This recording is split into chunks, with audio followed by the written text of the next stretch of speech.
Egy Sujana mau nyapres lewat partai barunya, Partai Pemersatu Bangsa, ditulis oleh Ferry Fadli. Satu persatu partai sudah mendaftarkan diri ke KPU dalam rangka memenuhi syarat untuk ikut pemilu 2024 mendatang. Parpol yang mendaftar pun cukup banyak, yakni 40 partai. Ada partai baru, ada partai lama, dan ada juga partai baru berwajah lama. Pertanyaannya, kenapa disebut partai baru berwajah lama? Karena pendirinya merupakan orang lama di partai, seperti Amin Rais yang mendirikan Partai Umat, sebelumnya merupakan Ketua Umum PAN, dan Anies Mata yang mendirikan Partai Gelora, awalnya menjabat sebagai Presiden PKS. Termasuk Partai Pemersatu Bangsa atau PPB, juga partai baru berwajah lama, lantaran partai itu didirikan oleh Egy Sujana.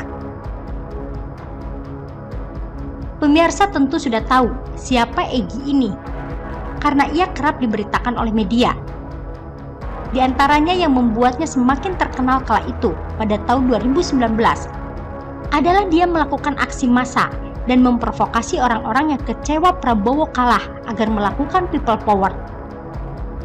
Atau dengan kata lain, ia mengajak kampret serta kadrun melakukan makar. Tidak pelak, karena makar itu merupakan perbuatan yang melanggar hukum. Egy pun auto diciduk pihak yang berwajib. Nah, untuk diketahui, si Egy ini merupakan mantan kader P3 dan PAN. Pada Minggu 14 Agustus 2022 kemarin, ia mendaftarkan partainya ke KPU. Dari sini diketahui kalau ternyata si Egy ini mukanya saja yang garang. Ternyata ia pandai ngelawak juga, Vergozo. Seperti tanpa bersalah, ia mengatakan dirinya akan menjadi capres pada 2024 mendatang. Siapa capres yang akan diusung oleh PPB? Tanya wartawan. Egy Sujana. Jawab Egy dengan nada seperti orang yang tidak tahu diri. Cadas, pengen ketawa tapi takut jadi kadrun. Dan tidak hanya itu, Egy juga sesumbar partainya bakal masuk 5% perolehan suara terbanyak pada pemilu 2024 mendatang. Soal target, kami berharap yang terbaik. Kami berharap setidaknya masuk 5 besar partai politik dengan perolehan suara terbanyak, insya Allah. Asumsinya tidak muluk-muluk, karena setiap zaman ada orangnya, dan setiap orang ada zamannya. Cuap Egy. Pertanyaannya, kenapa Egy yang mau jadi capres ini merupakan lawakan? Karena gak tahu diri banget. Lah hidupnya penuh dengan kekalahan dan kegagalan. Pertama, ia pernah kalah nyalon ketua umum P3 pada 2006 silam. Kedua, Egy pernah gagal terpilih jadi cagup Jatim 2013.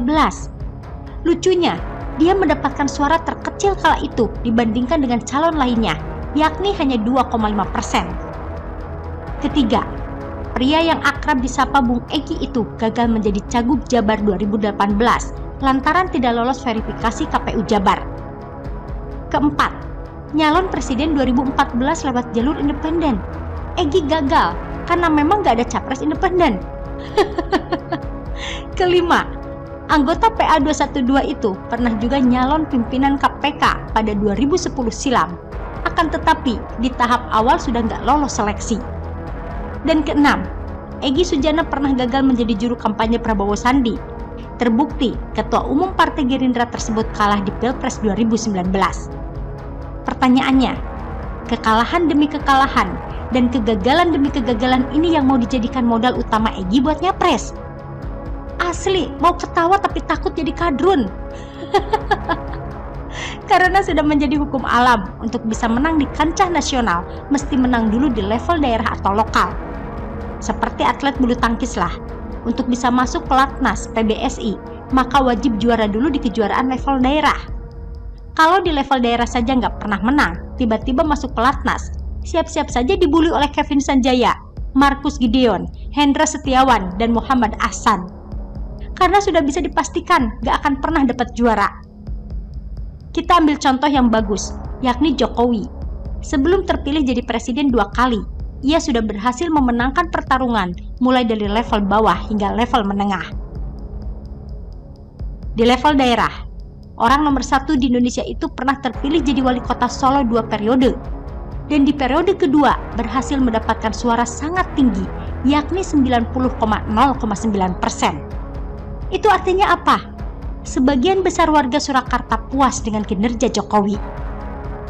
Di level provinsi, Pak D pernah menang di Pilkada DKI 2012. Padahal lawannya kala itu tidak main-main, yakni petahana Fauzi Bowo yang didukung oleh 9 partai. Sedangkan Jokowi hanya didukung oleh 2 partai saja, PDIP dan Gerindra. Tetapi dia bisa memenangkan pertarungan yang sengit tersebut. Keberhasilan di 3 pilkada inilah yang kemudian membuat Jokowi bisa diusung sebagai capres dan terpilih sebagai presiden. Sedangkan Egy, nyalon gubernur Jabar saja tidak lolos administrasi. Yang kayak gini mau jadi presiden? Astaga naga, sungguh terlalu. Ngaca dong Bang Egy. Begitulah dari Kura-Kura. Bagaimana menurut Anda? Artikel ini dilansir dari siwet.com.